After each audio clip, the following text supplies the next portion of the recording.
সব আয়োজন, ভর্তুকি আর সরকারি উৎসাহ ছাপিয়ে চীনের আকাশ এখন এক গভীর সংকটে আচ্ছন্ন। যে দেশ একসময় জনসংখ্যা বিস্ফোরণের ভয়ে চাপিয়ে দিয়েছিল এক সন্তান নীতি, সেই চীন এখন প্রতিটি নতুন শিশুর কান্নার শব্দ শুনতে উন্মুখ।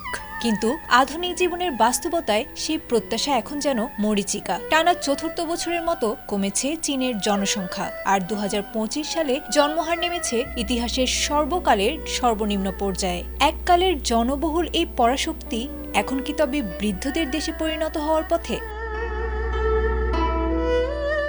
চীনের জাতীয় পরিসংখ্যান ব্যুরোর সর্বশেষ তথ্য অনুযায়ী 2025 সালে প্রতি 1000 জনের জন্মহার কমে দাঁড়িয়েছে মাত্র 5.63%। গণমাধ্যম CNN এর তথ্য অনুযায়ী গত এক বছরে দেশটিতে মাত্র 7.92 মিলিয়ন শিশু জন্ম নিলেও মৃত্যুর মিছিল ছিল বিশাল, যা প্রায় 11.31 মিলিয়ন। অর্থাৎ এক বছরেই চীনের মানচিত্র থেকে হারিয়ে গেছে প্রায় 3.39 মিলিয়ন মানুষ।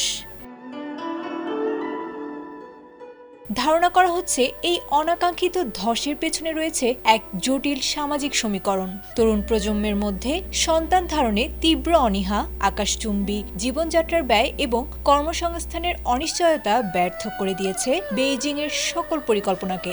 দেশটির সরকার শিশু ভাতা, কর ছাড় এবং বিনামূল্যে প্রাক স্কুল শিক্ষার মতো নানা টোপ দিলেও আধুনিক চীনারা প্রাধান্য দিচ্ছেন ক্যারিয়ার আর ব্যক্তি স্বাতন্ত্র্যকেই।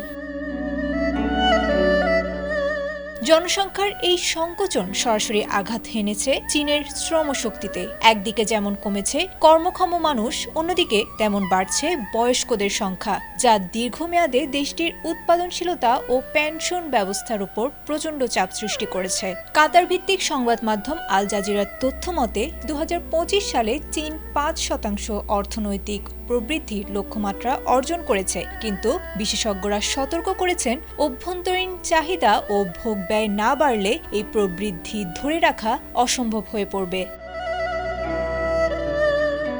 বিশ্লেষকদের মতে রপ্তানি বাণিজ্যের রেকর্ড গড়লেও চীনের অভ্যন্তরীণ দেয়ালগুলো এখন ফাঁপা হতে শুরু করেছে। ভারতের কাছে জনবহুল দেশের তকমা হারানোর পর নিজের অস্তিত্ব ও অর্থনৈতিক শ্রেষ্ঠত্ব টিকিয়ে রাখাই এখন শি জিনপিং প্রশাসনের সবচেয়ে বড় চ্যালেঞ্জ। জনসংখ্যা হ্রাসের এই চোরাবালি থেকে চীন কিভাবে উদ্ধার পাবে, সেটি এখন বিশ্ব অর্থনীতির বড় প্রশ্ন। আয়েশা আক্তার, ATN বাংলা।